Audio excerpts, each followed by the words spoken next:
이 시간 예배 자리로 나오신 여러분을 주님의 이름으로 축복합니다. 오늘은 성령 강림 후 두 번째 주일이자 감리교회가 지키는 평신도 주일입니다. 송인직 집사님 떨지도 않고 사회를 잘 보시네요. 너무 감사드립니다. 우선 저는 평신도 목회자라는 호칭이나 구분이 영 마뜩지가 않습니다. 왜냐하면 이렇게 부르면 목회자는 좀 더 위에 있는 사람 같고 평신도는 목회자를 보조하는 그런 사람들인가? 라는 생각이 들기 때문입니다. 그래서 어떤 사람들은 목회자, 비목회자 이렇게 부르자고 합니다만 이것 역시 목회자를 중심에 놓은 사고방식이라는 생각이 듭니다. 차라리 평신도, 비평신도 이렇게 부르는 게 더 낫지 않을까요? 평신도의 수가 압도적이기 때문입니다. 그래서 제가 평신도에 대해서 연구를 좀 해봤는데요. 영어로 평신도는 레이티라는 단어를 씁니다. 이 단어는 헬라어에서 왔는데요. 어원이 라오스입니다.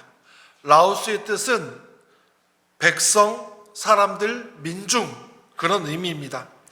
흥미롭게도 이 단어는 내 백성, 하나님의 백성, 꼭 백성 따로 쓰는 게 아니라 나의 백성, 하나님의 백성 그런 표현으로 신약에 등장한다는 거예요. 이것을 해석을 해보자면 하나님이 자기가 사랑하는 사람들을 쓸 때 쓰는 표현이 내 백성, 라우스, 레이티라는 겁니다.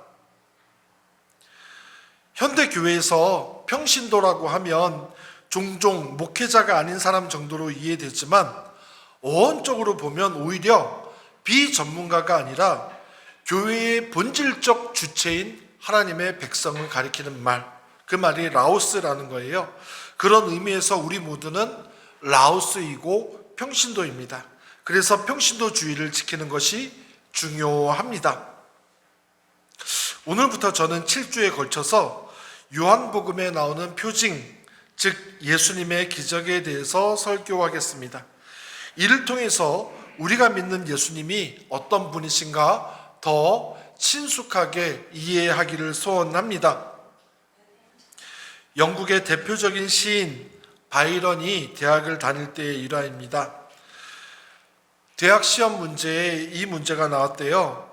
물이 포도주로 변한 가나의 혼인잔치에 대해서 논하라. 바이런은 창밖을 바라보면서 시험 시간 내내 골똘히 생각에 잠겼답니다. 그리고 시험이 종료되기 직전에 딱 한 문장을 써서 냈는데 그것으로 만점을 받았다라고 해요. 물이 그 주인을 만나자 얼굴을 붉혔도다. 정말 시인다운 상상력과 표현력이라고 생각합니다. 오늘 가나의 혼인잔치 이야기인데요.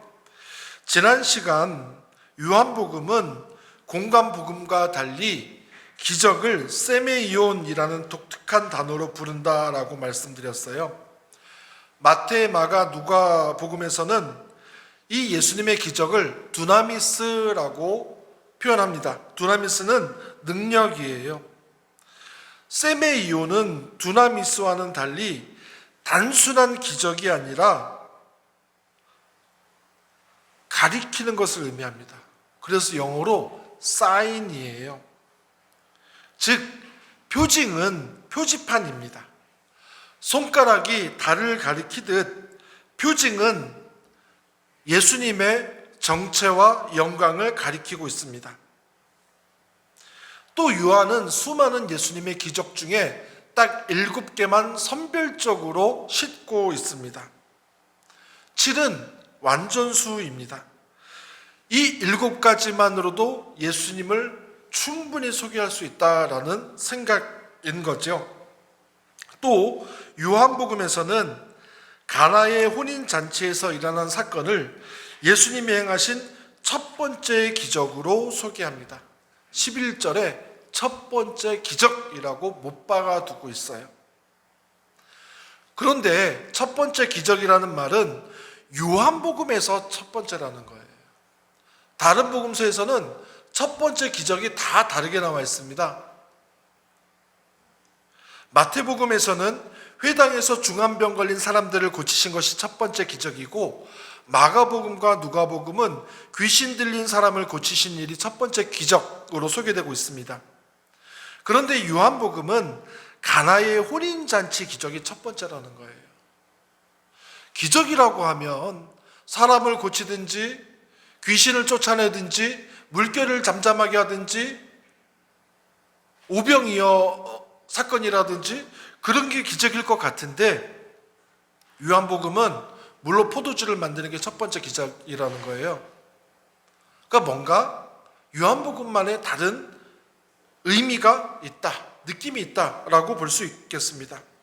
오늘 말씀의 첫 번째 포인트는 4절 말씀입니다. 우리 4절 말씀 한번 다 같이 읽어볼까요? 시작. 그것이 나와 당신에게 무슨 상관이 있습니까? 아직도 내 때가 오지 않았습니다. 아멘. 4절, 때가 아직 이르지 않았다에서 때의 신학입니다. 때는 헬라어로 호라라고 하는데요. 헬라어에는 시간을 나타내는 단어가 3개 정도가 있습니다. 첫 번째는 크로노스고, 두 번째는 카이로스고, 세 번째는 호라입니다. 오늘 말씀에 쓰인 단어는 호라예요. 그러면 크로노스와 카이로스가 뭘까?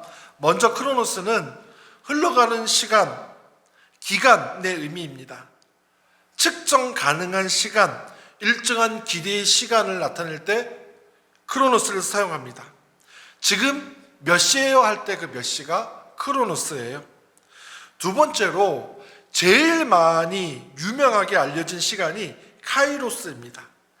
적절한 때, 결정적인 순간의 의미를 가지고 있습니다. 단순히 흐르는 시간이 아니라 어떤 행동이나 사건이 이루어져야 할 의미 있는 시점을 가리키는데요. 마가복음 1장 15절 말씀에 이 카이로스가 나옵니다. 뭐라고 나오냐면 페플레로타이 호 카이로스, 때가 찼다. 예수님이 공생애를 시작하시면서 하신 말씀이에요. 이제 때가 찼다. 결정적 순간이 왔다. 그때 카이로스가 쓰인다는 거예요. 오늘 말씀에 나오는 호라는 원래는 1시간 뜻을 가지고 있습니다. hour, 1시간. 또 제6시, 제9시처럼 특정 시각을 가리킬 때 호라라는 단어를 썼어요. 그러나 요한복음에서 호라는 훨씬 신학적인 의미를 가지고 있습니다. 오늘 말씀 4절 보면 우포 에케이 해 호라 무, 내 때가 아직 이르지 않았다 라고 되어 있는데, 여기서 내 때는 뭐냐면 예수님의 십자가 사건이라든지 죽음, 부활, 영광이 드러나는 순간, 그런 순간을 호라라고 얘기합니다. 어머니 마리아가 요청해요. 예수님, 이 물을 포도주로 바꿔주십시오. 포도주가 다 떨어졌습니다. 그때 예수님이 아직 내 때가 아닙니다 라고 한 것은 거절을 한다든지, 그거는 내 영역 밖인데요 라든지, 아니면 아직 시간이 안 됐어요, 이런 의미가 아니라 내 영광을 완전히 드러낼 십자가의 순간은 아직 오지 않았다라는 의미입니다. 이건 좀 이따 또 설명하고요. 예수님은 하나님 아버지의 때에 따라서 움직이신다라는 거예요.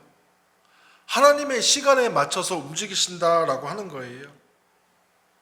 우리도 바라는 것도 많고 또 그것을 놓고 하나님께 열심히 기도하잖아요. 하나님, 돈이 부족합니다. 돈 좀 주세요. 하나님, 몸이 너무 아픕니다. 고쳐주시면 좋겠어요. 하나님, 제가 저 사람하고 관계를 어떻게 풀 수 있을까요? 그런데 하나님의 응답이 빨리 옵니까? 늦게 옵니까? 대부분은 늦게 와요. 그리고 그 응답이 지연되다 보면 하나님은 계시지 않는 걸까? 라는 생각이 들 때도 있습니다. 그럴 때는 어떻게 생각하면 좋으냐? 아직 하나님의 때 호라가 이르지 않았다라고 생각하면 마음이 편해집니다. 하나님의 부재가 아니라 호라, 하나님의 시간을 기다리라는 하나님의 사인으로 이해하면 좋다라고 하는 거예요. 그것이 호라의 의미입니다. 오늘 말씀의 두 번째 포인트는 돌 항아리의 신학입니다. 6절 말씀입니다. 우리 6절 말씀 다 같이 읽어볼까요? 시작.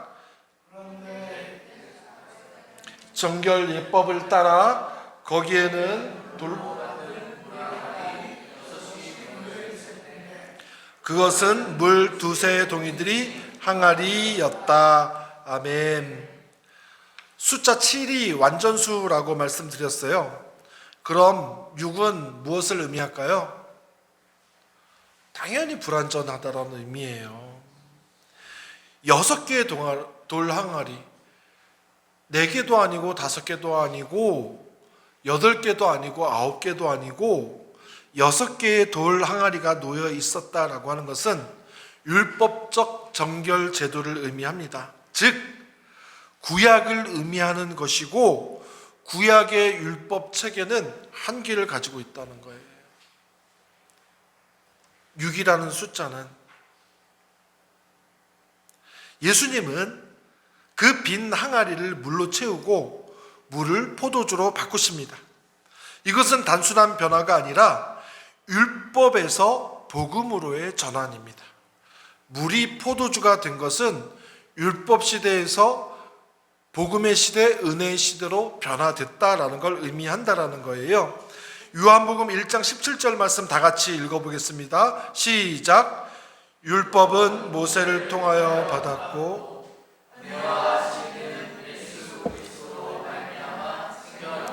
아멘. 이게 요한의 생각이라는 거예요. 이렇게 생각을 해보면 어떨까요? 예수님은 우리 삶의 빈 항아리, 부족한 공간을 채우시되 단순히 채우시는 게 아니라 질적으로 변화시킨다라고 하는 겁니다. 신앙생활 오래 하다 보면 신앙생활이 재미없어질 때가 있어요. 또 지나친 종교적 의무감 때문에 힘들 때도 있습니다.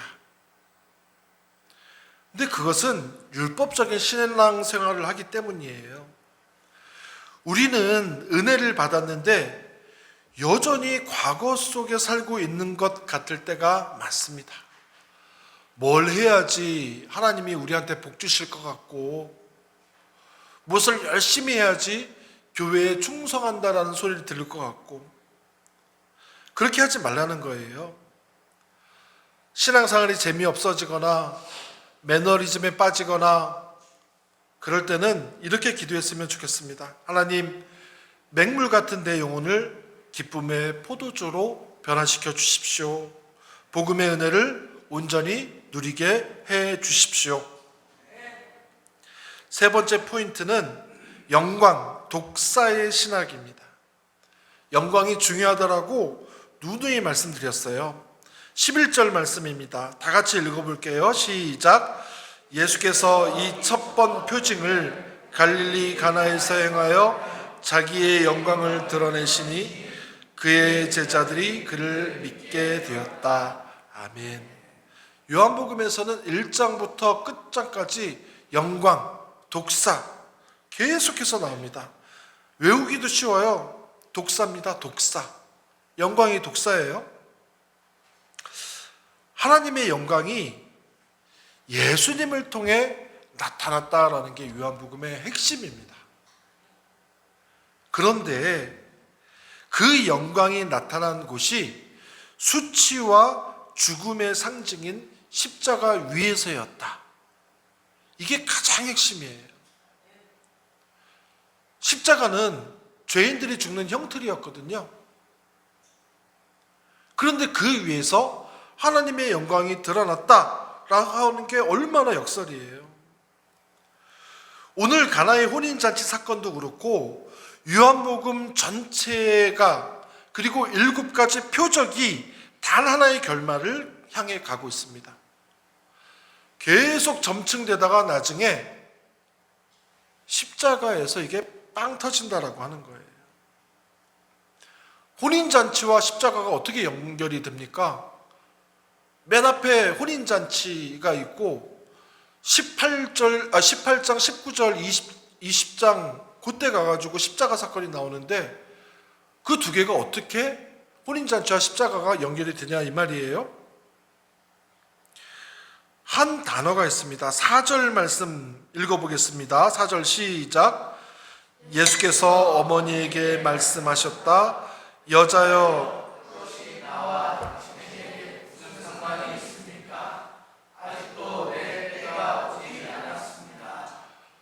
아멘. 어떤 단어예요?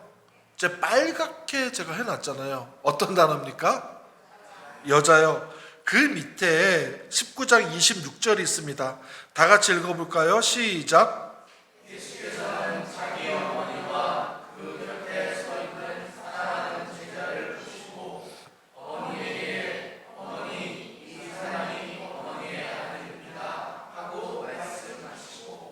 아멘. 이거 보면은 19장하고 2장이 어떻게 연결되는지 잘 모르겠잖아요. 근데 다음 구절을 보면 알 수가 있습니다. 개역 개정 성경으로 다시 한번 읽어보겠습니다. 시작.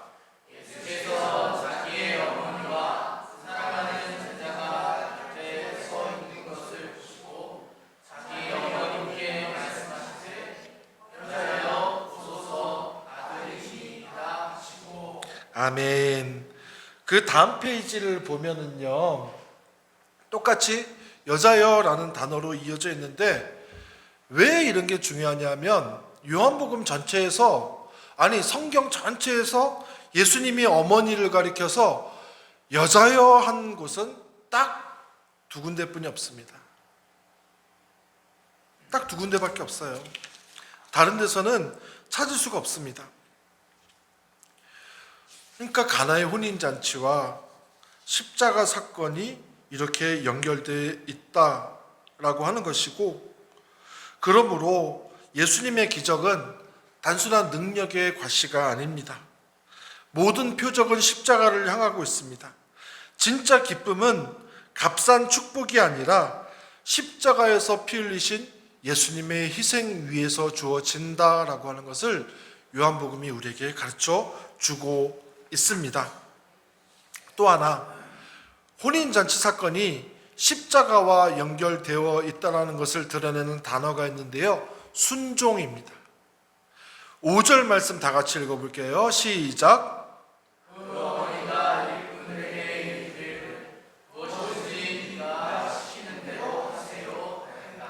아멘. 7절 8절도 읽어볼까요? 시작.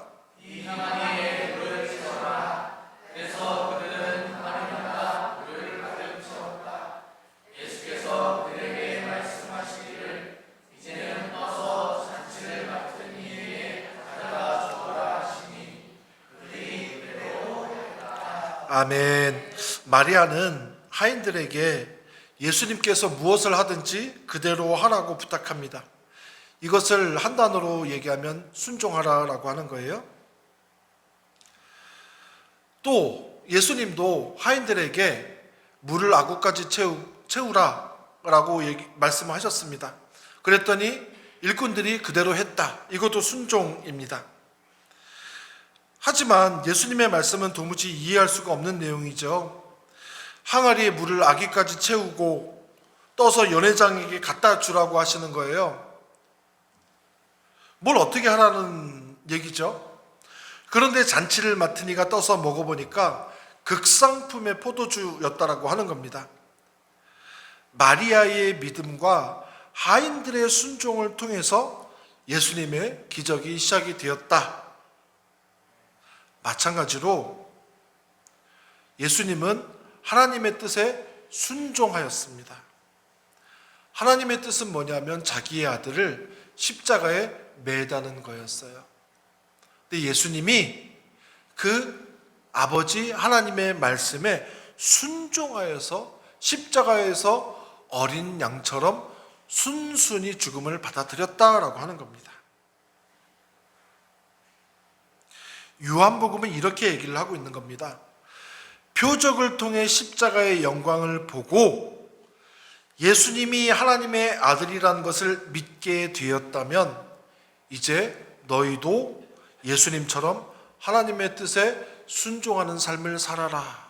이게 요한복음이 우리에게 제시하고 있는 것입니다. 이해할 수도 없고 예측할 수도 없는 어떤 말씀일지라도 예수님의 말씀이기 때문에 순종한다라는 자세가 진정한 믿음입니다. 이제 말씀을 정리하겠습니다. 가나의 혼인잔치를 비롯한 요한복음의 7가지 표적이 말하고 있는 것은 결핍으로부터의 회복입니다. 예수님을 만나고 우리가 예수님을 가지고 있으면 우리의 결핍이 회복된다라고 하는 거예요. 이것을 새 창조의 신학이라고 지난 시간 말씀드렸습니다. 10절 말씀 다 같이 읽어보겠습니다. 시작.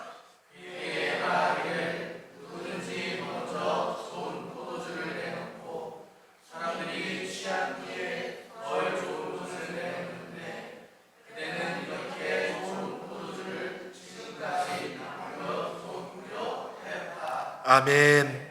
좋은이란 단어는 칼로스입니다. 칼로스라는 상표도 있잖아요. 칼로스는 좋다라는 뜻입니다. 단순히 좋은 정도가 아니라 아름답다, 완전하다, 참되다, 진짜 좋다라는 의미를 가지고 있어요. 요한복음은 율법에서 은혜로, 모세에서 예수로, 옛성전에서 새 성전으로 정결의 물이 새 포도주로 바뀌는 것이 예수님이 이 땅에 오신 이유다라고 우리에게 말씀하고 있는 것입니다. 복음은 물이 포도주가 되는 사건입니다. 의무가 기쁨으로, 종교가 생명으로, 결핍이 충만으로, 율법이 은혜로, 죽음이 생명으로 바뀌는 사건입니다. 요한복음의 모든 표적은 한 가지를 말합니다. 십자가에서 죽은 예수 안에서 새 창조가 시작되었다. 그 새 창조를 경험하는 사람들은 결혼식에 참석한 사람처럼 이전에 맛볼 수 없는 너무나도 아름다운 기쁨을 만끽하게 된다라고 하는 겁니다. 혹시 지금 나의 상황이 빈 항아리 같거나 아니면 항아리는 채워져 있는데 밋밋한 물과 같은 상태인 분이 계십니까? 예수님을 모셔드리면 내 안에 물이 포도주로 바뀌고 충만한 기쁨 가운데 살아갈 줄로 믿습니다. 그 기쁨이 저와 여러분에게 가득하기를 축복합니다. 우리 잠시 말씀을 묵상하면서 기도하겠습니다.